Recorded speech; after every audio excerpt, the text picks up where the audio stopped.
Hello mga kabibig! Welcome back sa Limbawa YouTube channel. Ito ang pinakamaingay ng YouTuber sa balatang YouTube. Ako si Kabibig, maglabag-labag na tao with evidence. Ako po, bravo! Kay Congressman Bong Suntay kung saan nilapa. Nilapa talaga, no? Nilapa na parang leon si Bong Suntay, si Congressman Bong Suntay sa mga kongresistang present ngayon.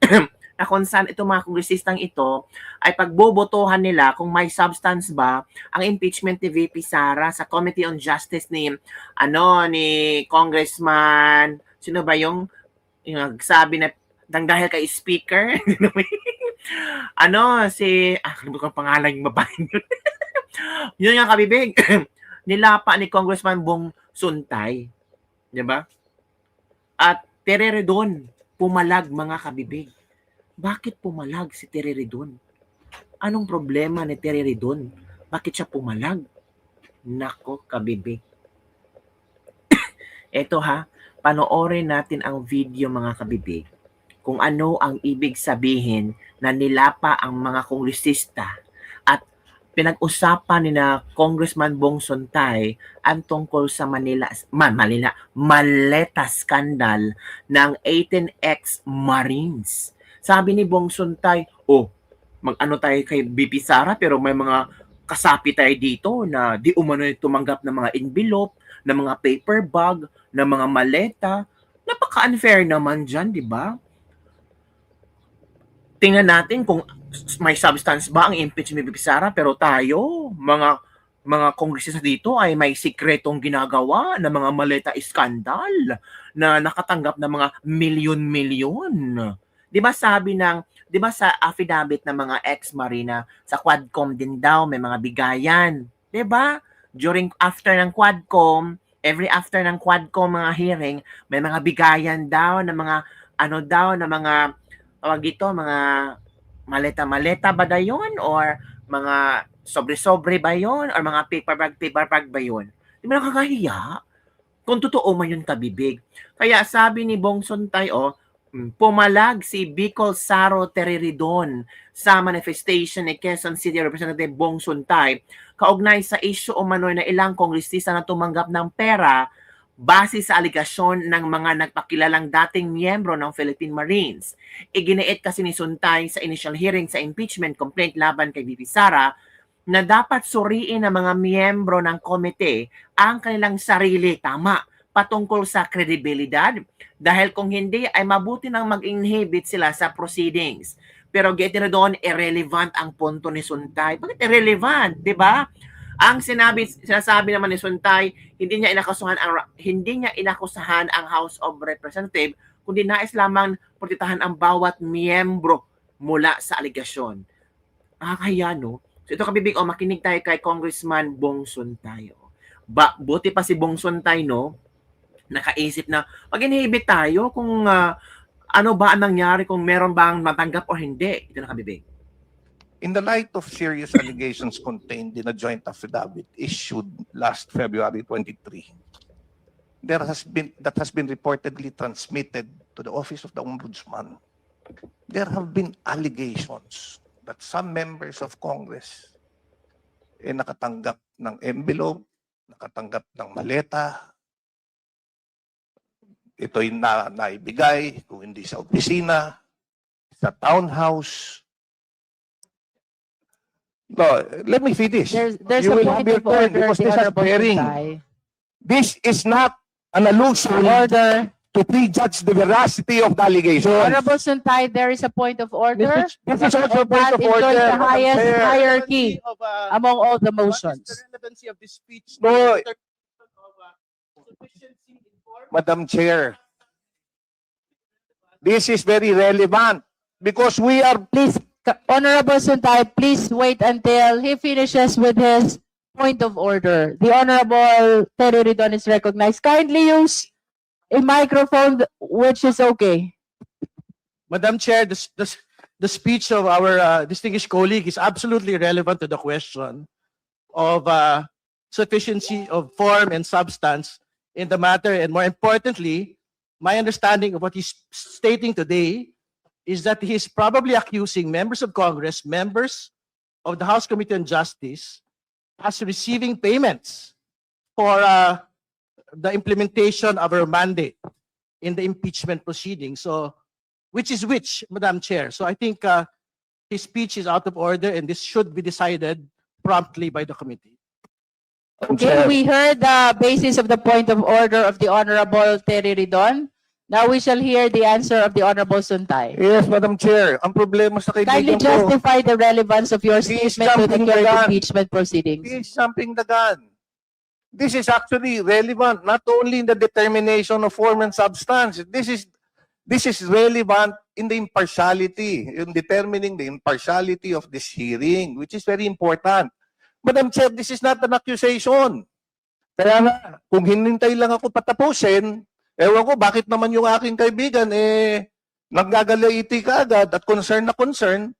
You know, if we have nothing to hear, then we just listen. If we are not being alluded, why are we so guilty? So let me finish. The issue here is not to prejudge the veracity of the allegation. However, given the gravity of the claims and the potential impact on the credibility of the committee's proceeding, ang gusto ko maging malinaw lang po, hindi ko hinuhusgahan yung aking mga kasamahan o ipagpalagay na totoo ang mga aligasyon. Hindi rin po ito personal na laban sa sino man sa inyo. Parang naging mukhang guilty si Ridon. Hindi mga pinapatapos si Congressman Suntay na magsalita. Si Ridon nag-react agad. 'Di ba? Parang guilty. ano ang yung reaction ka, Bibig? Parang walang respeto si Ridon, no? Sana pinatapos niya si Congressman Suntay. Sabi na ni Congressman Suntay, sana pinatapos niyo kung magsalita para maintindihan niyo kung ano yung gusto kong ipaabot sa inyo. Bakit kayong biglang nataranta? Nataranta si Ridon. 'Di ba? Napaghalataan tuloy, sabi ng ibang netizen. Guilty? May tinatago. Halaka, let's go yung Bibig, ha? Sa katunayan, ang layunin ko ay kabaligtaran upang protektahan ang bawat isa sa inyo. Correct. Mabigat kasi may listahan na nilalabas eh. Tama. Ang gusto ko po sa ganitong pagkakataon, Madam Chair, naniniwala ako na mas mabuti na tayo mismo ang magharap at maglinaw ng issue. Kaya maging kaysa maging bulong-bulungan pa ito. May point din. Bigyan natin ng pagkakataon bawat membro ng committee. Pagkakataon mismo na mag-assess ng kanilang sitwasyon. Correct. Or if they can be an impartial member of this committee. Tama. Kasi mahirap naman kung ang mga tao, ang mga constituents, di ba? Nanonood, natingnan kung may substance ang impeachment ni Sara, pero nasa likod ng mga tao, tumanggap niya ng mga maleta, So, nagiging impartial kayo. Ang mga tao, hindi nila mawawala sa kanilang isip na tumanggap kayo base sa affidavit ng 18 Marines, ex-18 Marines. So, para maging malinis at walang bahid ni anong politika or kung ano man ang inyong desisyon sa impeachment ni Sara, mas mabuting pag-usapan kaysa pinagtatawanan kayo ng maraming Pilipino. Nagmamalinis kayo sa harap ng media, sa harap ng kung anong meron kayong ginagawa ngayon, mas lalo kayong nagiging tae. 'Di ba? Parang, wow, itong mga taong ito, parang, lalo na sa mga DDS, wow, itong tao na ito, feeling malinis, pero nakatanggap na ng pera malit. Ang dami kayang kongresistang na-mention doon. May point si Bong Suntay na before tayo na mag-continue these processes, kailangan din natin questionin ang sarili natin. 'Di ba? Yun lang. Kung sa tingin nila, they can be an impartial, then let's proceed. However, if they think that baka pagdudahan sila at pagdudahan yung lalabas dito Tama. na resulta, then let's allow them if they want to recuse. Honorable Suntay, with all due respect, unless all your manifestations have complete relevance to the current impeachment proceedings, you're enjoined by the chair to proceeding to your manifestation. Ayaw ni Luistro kasi nandun yung pangalan niya. Nandun kasi pangalan ni Luistro. Ayaw niya. Ang gusto lang ni Suntay, malinis. Kasi may mga nakaupo dyan na nasa listahan, 'di ba? Eto ang komento ng ating mga netizen. Guilty yarn, guilty si Manang, buo at may panindigan itong si Congressman Suntay. Sige, bakbakan mo. Kepal, Sarswela na lang pinagagawa nyo, ba't di nyo lang pag-usapan yung mga OFW na naipit sa kaguluhan sa Middle East? Mga kupat talaga kayo. Yes, totoo talaga na nakatanggap din kayo ng mga mali-malitang pera. Go Congressman Suntay, o tingnan mo mga congressman, mga netizen, parang parang payag sila na, oo, before kayo magsabi dyan tungkol sa impeachment ni Bisara na may substance or wala, unahin nyo muna yung sarili nyo na malinis ba kayo o hindi. Halatang halata ang mga kongresista na may iniiwasan at ayaw ng pag-usapan na concern ng sambayanan at mga kapwa mambabatas. Dito mo talaga makikita na inipolitikan nyo lang si VP, napapaliwanag pa si Suntay, patagilin na si Silvestro. Nagagulo lang talaga yung 18 Marines hanggang sa impeachment complaint ni VP Sara na isingit pa nila. Dapat lang kasi may affidavit, signed ang affidavit, may mga pangalan doon sa mga kongresista. Kaya naman, kayo pa ang nasa Justice Committee, yung mga pangalan nyo ay nakatanggap ng maleta. 'Di ba? Nagpakilala na si Redon, sobrang guilty ang unang kumontra dyan, yung may mga alam nyo na, hindi pa kasi pinapatapos, bistado tuloy, bakit ayaw report yan sa mainstream media? Nagbintang ka na may kumuha ng langka, pero ikaw nangangamoy langka, oh. Ba't ka nanginginig, Congressman Redon, halata na ba? Ang ibang congressman natatamaan pag binanggit ang corruption, parang karamihan ay guilty. From Abdul Wahid Agni. Tinan mo ang attitude nila, pagpapunta na sa kanila, biglang harangin at puputulin na paghalata ang guilty. Yun kabibig ha, yun ang komento ng ating mga netizen, na paghalata ang guilty, pagpapunta na sa kanila ang mga issue, biglang they stop it, o ayaw na pag-usapan, o ang focus natin ay impeachment. Oo nga, ang focus natin ay impeachment, pero napaka-unfair naman na yung mga ibang kongresista dito ay may mga baggages na tinatanggap. Di ba nakakahiya yun? Hoy, kayo talaga ha, ayaw pag-usapan. Ito si Congressman. There have been allegations that some members of Congress nakatanggap allegations. Ito ha. Nasaan ba to? Ito ba yun? Madali kasing maging matapang. Ang problema, paano? Nasaan ba yun? Tingnan natin yan, iba. Nakatanggap ng maleta.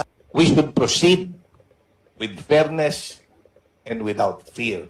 Tama. Bottom line, we have to be impartial. That's why I would like to raise this. In the light of serious allegations contained in a joint affidavit issued last February 23, that has been reportedly transmitted to the Office of the Ombudsman, there have been allegations that some members of Congress nakatanggap ng envelope, nakatanggap ng maleta, ito'y naibigay, kung hindi sa opisina, sa townhouse. No, let me finish. There's You a will have point your of turn order, because the this is Honorable bearing. Suntay. This is not an allusion Order. to prejudge the veracity of the allegation. Honorable Suntay, there is a point of order. This is also a point That of order. enjoys the highest Mayor. hierarchy Of, among all the what is motions. the relevancy of this speech? No. Madam Chair,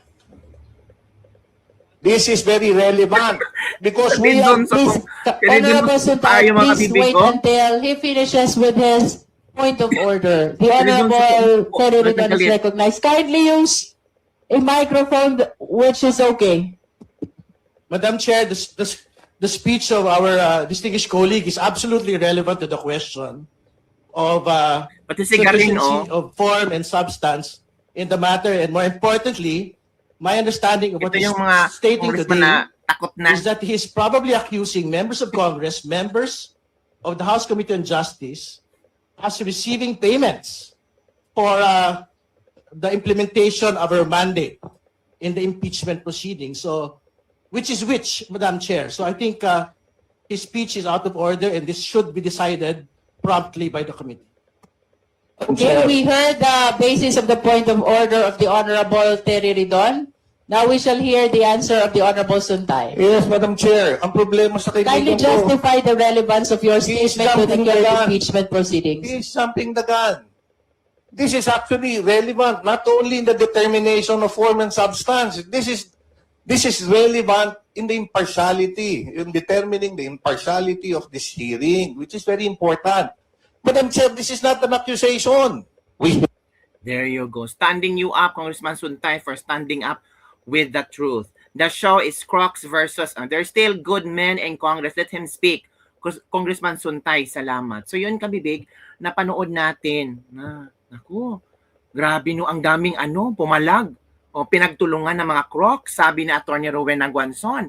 Si Congressman Bong Suntay, parang tinamaan sila sa mga sinasabi ni Congressman Bong Suntay. Masakit ba? Masakit ba ang katotohanan? 'Di ba? So wala namang problema kung pag-usapan. 'Di ba? Kasi ang pinag-usapan yung impeachment ni Bibi Sara. It talks about accountability and transparency. Mali bang pag-usapan kung totoo ba na nakatanggap ng maleta ang mga kongresista? Accountability and transparency. Nasaan na yung mga sinasabi nyo? This is for accountability and transparency into impeachment ni Bibi Sara. Pero si Congressman Bong Suntay nagsalita tungkol sa binulgar ng mga ex-Marines tungkol sa maleta, parang nagalit kayo. Yun ba ang accountability and transparency? Or talagang guilty? Yun lang, kabibig. Don't forget to like, subscribe, and share this video. Ano ang iyong reaction, mga kabibig? Parang parang nasunog. Nasunog yung mga kongresistang ang bilis-bilis magsalita, ang bilis-bilis mag-react. Accountability and transparency tayo. Partiality. Na magiging impartial kayo kung hindi nyo pag-uusapan yan kasi some of the members ng Committee on Justice ay nasa listahan. Sabi ni Karen Davila. Di ba, kabibig? So, ano ang inyong reaction? Sino ang pabor dito kay Congressman Bong Suntay na kanyang inopen up ang sitwasyon na ito? At sino ang pabor kay Tereredo na pumalag? Yun lang, kabibig. Don't forget to like, subscribe, and share this video. Bye, everyone. See you next time. And sa ating mga OFW dyan sa Middle East, ingat-ingat po. Our prayers is for all of you na sana ligtas kayo. And please, coordinate with the Embassy of the Philippines or kung meron man kayong tanggap na mga mensahe, i-clarify nyo kung ano po ang dapat nyong gawin. Okay po? Bye everyone. See you next time.